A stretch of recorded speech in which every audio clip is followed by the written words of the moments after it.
Hi guys, welcome back to my channel. My name is Tata Fox and this is the Tata Fox Express train.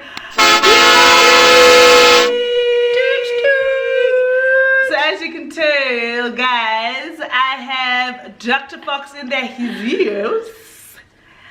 And today we're going to She's got stage fright. yeah. You do this all the time. Guys, I get loyal man. Guys, today we're actually not going to be doing Dr. Fox questions. We're going to be doing a top 10 things that people assume about being in an interracial relationship. Boom. So whilst we do that, we're going to sip on something a little different. Because the good doctor Always pulls through. Because So she's got the monies. Yes, I thought, in the spirit of celebrating black, strong, powerful women, I stand so hard for Bonang Mateba.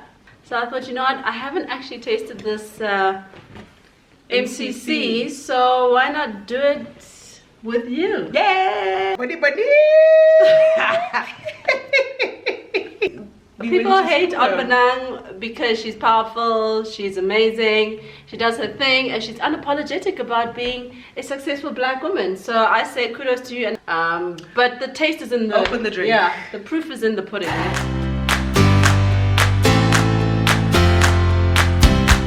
Most of you who don't know, my sister's Tata, in it. Oscar Shapa. I'm not. Why would she be so... My sister's in an interracial relationship. So she's got a bit of history on what happens and the prejudices and the stereotypes you face when being in an interracial relationship. So she's going to start with the top 5 of assumptions people make when they are from our skin tone. What assumptions? So the melanin side of life. Yes. And I'm going and to the non-melanated side of life. Exactly. So let's get into it, but let's pour this MCC. Aren't there 2 types? There are. There's this type and another type that I didn't buy. I wanted to know what the brand is. Jeez Louise. I don't know. I'm not really a drinker. I don't know. But I thought... So Smells cheers. nice. Cheers, guys. Cheers. Phyllis. Cheers, Tato. Slancha. There, I said there. I'm a lover.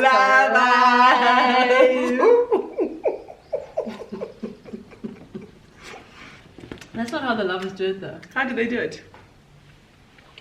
Right, put their lunch. Cheers. It's actually not bad.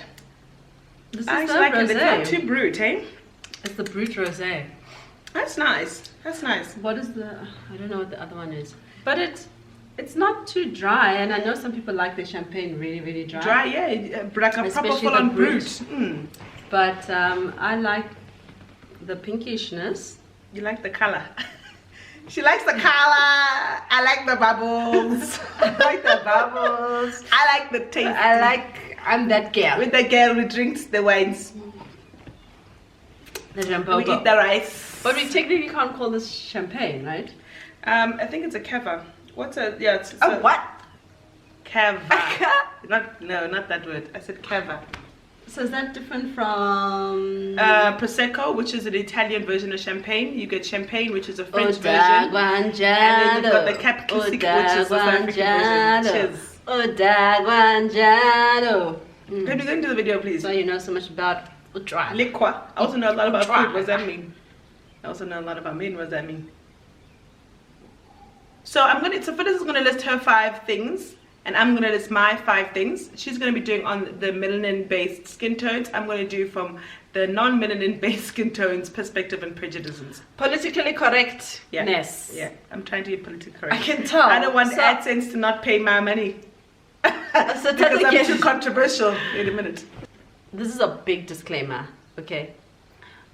We can't put a blanket statement or a blanket on every single person on a big group like a cultural group. Yeah. Nor can we put a big like the same paint everyone with the same brush when it comes to whether people have melanin or not. Men are men, ninjas are ninjas, whether they have melanin or not. Fuckboys are fuckboys, whether they have melanin or not. Okay. Good people are good people, bad people are bad people, assholes are assholes. The only thing that you can't say is monkeys. Because it never hurt no white person when they got called a monkey, but it hurts black people. Yes, definitely. That's actually going to take me to assumption number one. Okay. Assumption number one is people think you don't get hurt by racial slurs because you're in an interracial relationship. So people think, assuming that because my partner is non-African, Yes. that like they can say any kind of shit, and people say crazy shit. Like what? Give us example. So like people will say, you know, what is your son's father like? And I'm like, I don't know. Is that racist? Is it not? If I was with a black guy or an African person or African guy. This is what a person of brown skin says to you. What does your son's look like? Yeah. Wow. So racial slurs are still racial slurs. Okay, so what's your number one? So my number one was racial slurs that people say to me that are just like out of this world. Yeah. It's like, I'm a mother to a mixed race child, so you can't really use racial slurs because he's also going to be affected by that. Yeah. I think, and this is for people who actually are in a relationship with somebody who is a different color. I think sometimes the person who is a different color sometimes gets too comfortable around their partner, and they think that they can use words that they're not allowed to use because they feel like they are in a relationship with somebody. You know, I love black people. I'm married to a white person, so I can say this word. No, I can say ninja. Can't. You can't say the word. You can't say it. You don't get a free pass just don't. because you're dating, loving, marrying a black girl. A black girl. You don't get, or that your brother, uncle, friend, colleague, friend of a friend is dating a girl of color. You don't get a free pass. No, for saying, you can't say those words. But you should give him one whole pass to be like, okay, get it out of your system. No. Because I get so what happens if you guys have sex? What happens if you have sex and he decides to use it then, and he's like, get it. Get it. You'd be so offended. That would affect you for the rest of your relationship. I actually read a post by some woman who said she also married, she was a black woman from the States, I'm assuming, because I read it in the, I think it was the New York Times or something, and she was with a white guy, and this guy was really cool.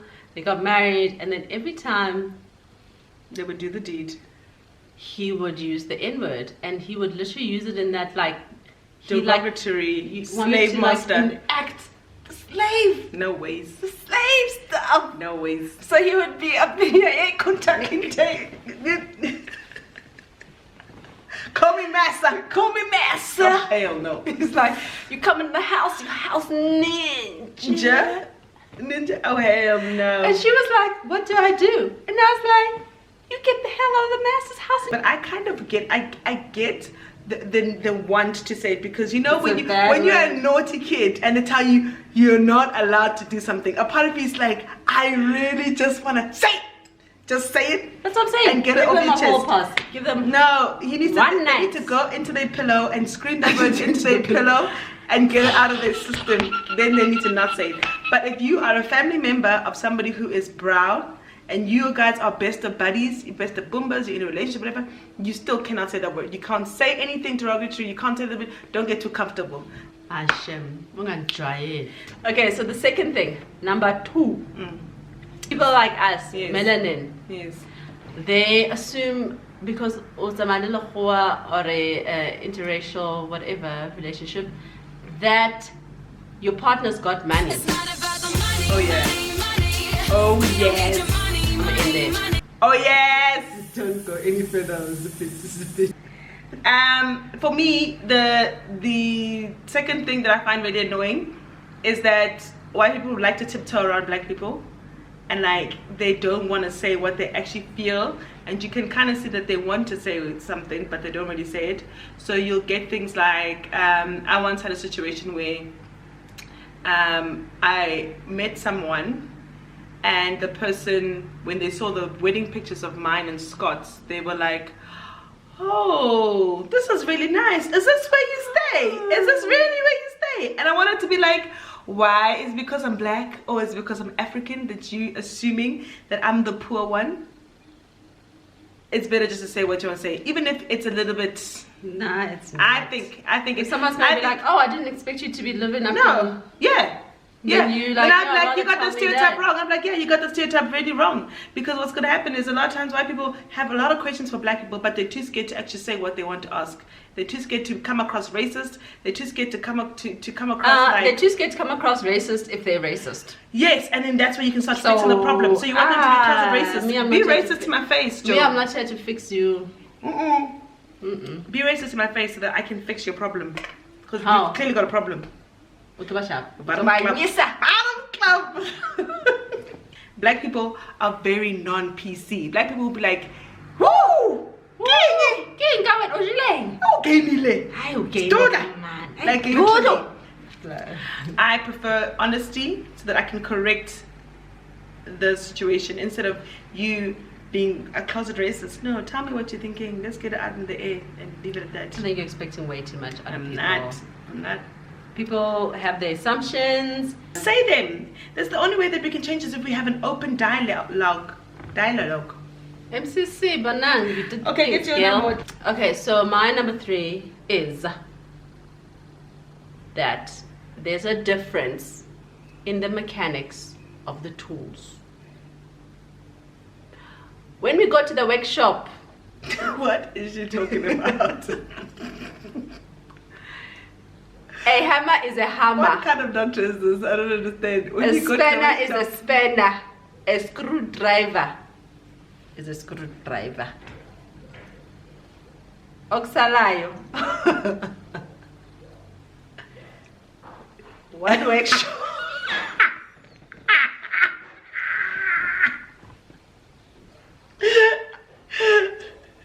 I think it's a really big assumption. I think so. Yes, the screwdriver still does the screwing, and the hammer does the hammering, and woo, you get them in all different sizes. Oh yes, you do. And guys, like for real,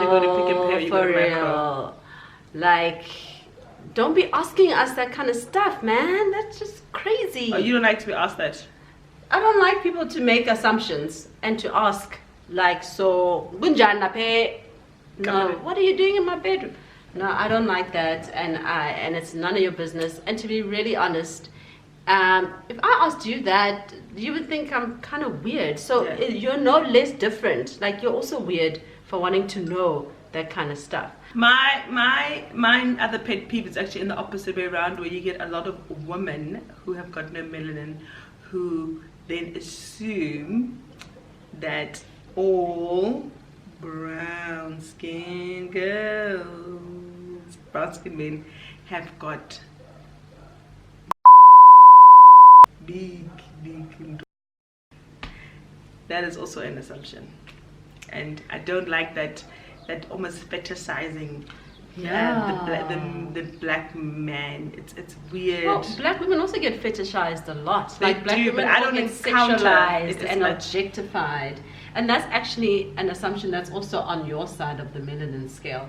Is that it's like, oh, I can just imagine Mahoa saying, oh, you must like that chick, that black girl, because she got the Kim K curves, or she got that, apple bottom badunkadunk, or unalematswele, or, I think the black woman's body has really been over sexualized, that even in a relationship, when people look from the outside in, they probably like make all sorts of assumptions around sexuality, around attraction, and it's really a load of bullshit.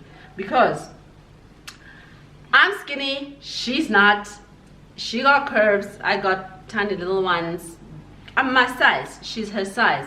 But we both got 2 ninjas who love us and our bodies and who we are. And it's not you know, it's not a thing you're looking for a particular kind of black girl. Like, love is love at the end of the day, and people find what they find attractive, and it doesn't actually matter what the color spectrum is. So my fourth thing, number 4, you look like Malaysia a little bit there. I get that all the time. You Really? know how many times I get that? I get that all the time. That look like Malaysia Pargo. Yeah, you do, and she's cool people. From She's a what pretty I girl. see from Basketball Wives. Except she's spineless. Oh no, but she can fight, Joe. That's Yeah, she can throw a table. Everybody's scared of Malaysia. Okay, go. Okay, so number 4. The 4th thing I really can't stand about assumptions people make about being in an interracial relationship is that you can hook them up. Yeah. Do you have a brother? No. Well, does he have a brother? Does he have a brother? No. Does he have an uncle? No. Friend? Nope. Mother? Nope. Cousin? Nope. Friend? Okay. So stop asking me to hook you up. That's true. That's the worst. That's the worst. That's the I worst. think for me, what makes it sad for me as a black woman who has grown up in South Africa and is I just feel like there's so much mental slavery happening in your brain for you to really feel like you want to move up in life by being with a non-black brother. Okay. And that for me is actually quite sad. It actually, for me, it's such a big reflection of where our society is at, where like we kind of still really believe that white people are better, but they really aren't. I think for me, my number 4 is that a lot of white people assume that I'm a coconut because I'm that's a dating big white one. guy. That's a big So one. I'm different from the others. Yeah. I'm on their team, you know, so they can talk You're about different. the blacks, but just not yet. We can talk about the blacks. Not yet. But you're not the you're blacks. different. You're But different. The government is doing such a bad. So horrible. Zuma must fall. Zuma must go. Zuma must go. That shit drives me crazy. Imkonto mina. I literally in high school, they used to call me racist in high school because I literally was set up for every time somebody said something out of pocket, I was that black girl. And I'm probably sure that a lot of my older white friends in my school are shocked that I am married to a white guy. That's because for me, racist is still racist. Doesn't matter. And prejudice is still prejudice. Wrong is wrong. I'm dating somebody because I actually don't live or abide by the rules of prejudice and racism. So for Our you parents just to never taught us assume, that. yeah. So for you to assume that I am on your side and you can talk The out the special side of black. your neck. The clever The black. clever black. I'm the clever black apparently. Either way, like whether you are umkonto, whether you're a coconut kels, whether you're like in the middle, Hey, coconut Donna, hey, we're reading your book, it's so awesome, loving it. You guys need to go buy Coconut Cow's book. Yeah, let's do a little plug for Coconut Cows there because we're all about uplifting black women today. Yes. So please get that book. Yes. So I really think it doesn't matter. People really do assume that I'm sure olahoa because orata mahoa. So my number 5 is that people think that I married non-black as an upgrade. Yeah. Like I'm trying to socially, like I'm trying to upgrade. Yeah. And that like by producing, even that word producing, Some mixed race babies. that it means that we are somehow like fast forwarding into the future, and I'm just creating like a new generation of like some new like weird avatar like population. But isn't it just weird? And it's just weird because like I'm not upgraded because my husband is not black. I am upgraded because love wins. And Like, your husband's a great guy. It's got nothing to do with the colors. It's because you've been through some shit relationships and you actually met somebody who was a good guy. and who's a regardless winner. of the color of his skin. But the one thing that people are going to say and people are going to comment, it's like when you say 4 ways. Oh, please! I'm on the phone! I'm on the phone! That's why people think we're coconuts. Exactly! I'm on the phone! What's that? What's the phone? No count! No, sorry. What I actually wanted to say is, what people are going to comment and say is that the truth is there is such a thing as white privilege. So white people have like assets and, you know, we got more liabilities and black tax and stuff, which is true. But it's not like I win because of the assets that him and his family have. Like, it just doesn't work like that. Although maybe in other relationships that might be true. But at least for our relationship, like, we're trying to build our own thing. We're doing our own thing. We are like, you know, trying to win as a couple, and we're trying to do our own thing. So I see those comments already coming that, yeah, Marmahua, they've been having it, they've got the farms, they've got the land, they've got the economic power. That is all very true, and I'm fighting very hard even within my realm against those things and to try and change my reality as a black person. But that doesn't diminish the love and relationship I have with my husband, who's a non-black person. Yeah. Because you know what, in real life is complicated and both realities can exist. Yeah. So you can both be pro-black and pro-white. Yeah. You don't have to be, by being pro-black doesn't mean you're anti-white. Exactly. And that's a big lesson that I learned from this whole thing. And I think that's what it takes to be an interracial relationship, that you can be pro-black but not anti-white, because I feel a lot of people think that being pro-black means you need to just hate all white people, and that's not necessarily true. But I think for you, just another point to throw to Phyllis's, so we'll make it a 10.5, is a lot of black people have this thing where they want to have good kids, and when I say good, as in kids with good hair, kids with good skin Look tone. at my hair, guys. Kids, look at my hair. This ain't no good hair. It's a lot, but it's not good. Exactly. It's black people say that you should be with a white guy because you're gonna have kids with good hair. That's because they're trying to dilute black You're gonna have kids with good skin. You're gonna have kids with good genes. Because they're trying to get yellow bones. So I think something that for you would sum it up is that people, Africans, and that's why there were so many xenophobic attacks. Africans just don't love themselves. We've got a lot of self-hate, and because of that, we look to Europeans as a superior race, and we look and see our own kind dating white people, and we think, oh, they've leveled up. Oh, they're gonna have good-looking kids. Oh, I wanna, and you know, the truth of the matter is that ain't nothing more beautiful than a little brown skin baby. Man, the brown skin girl. Yeah, like you gotta be pro-black so that you can appreciate all and everybody else. Like you gotta love yourself and who you are so that you're able to also appreciate other people and other races. Yeah, I think the biggest thing our parents taught us is not to be anti anything, but to be pro who we are. Yeah. So pro-black, crazy for life. I'm that chick. So it like throws people off a lot when I'm like, Shapa Vosho, and then my husband walks in and they're like, he's, hey guys. He's not, hey guys. It's me. I'll punch your blonde ass. No, that was a stereotype of white people. That is such a stereotype. And it sounds so cliche, but really, really, really, really, really, honestly, love wins when you love. My number 5 is I've run out of, you know, people to date, and I ended up just deciding me even worse. I went to go date somebody from a different country. So you just like fuck that? Yeah, I'm like fuck these niggas, and decided to go date somebody of a different race who doesn't know me and who will just love me for me. And the truth of the matter is that I fell in love with my husband because he's a good guy.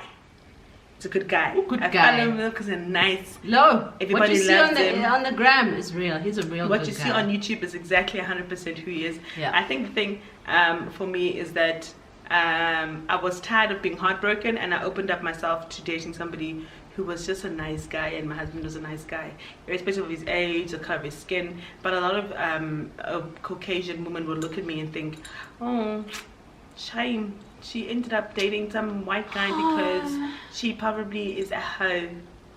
They don't use hoe in and a whore. Yeah. And anyway, or a slut. Being You're a slut. Oh, come on. You can't be married with kids and still be a slut from 1990. Let's stop slut shaming anyway. I don't care. I care. Please don't call me a slut. I don't care. So guys, that's my number 10. That's my 5 points. I hope you guys learned something. So that should give you guys some sort of like idea of what to say, what not to say. Don't ask me to hook you up with a man. Don't assume that I'm a coconut. Don't assume that I'm dating up. Don't assume that that my husband is doing me a favor. You better get your life together. And don't assume that I ain't got my own ish going on. Like, no, don't assume that either. Especially with the whole assuming that you're dating somebody because they're gonna give you some type of money or that they're rich and you're trying to feed off that. No. Nah. No. False. And number one, abapechani, guys. So dating for money ain't the thing, yo. They go 50-50. They go 50-50, Joe. So don't fool yourself. Don't fool yourselves, my dear sisters. When I guess our brother, what tender, but the whole Santa Santa 6 pack. They know, but they must buy this. The heads. What's the white guy know about buying this? You don't know what this is. He wants me like this. Exactly. This he doesn't know what to buy, where you buy, how you get it. Exactly. No. Exactly. So if you wanted to go into that relationship, how easy more? It's not pop and that place. It's literally just about love. Yes, it's love for anything else. Alright guys, this is us. We're out, and hopefully we'll have another video for you guys in a couple weeks. Bye. Totsiens.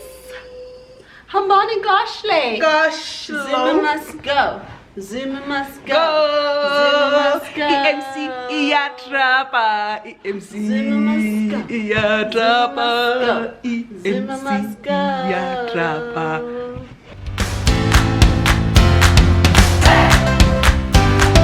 Identity, like who do you want to be? EMCC Iatrapa. Ha! Yes.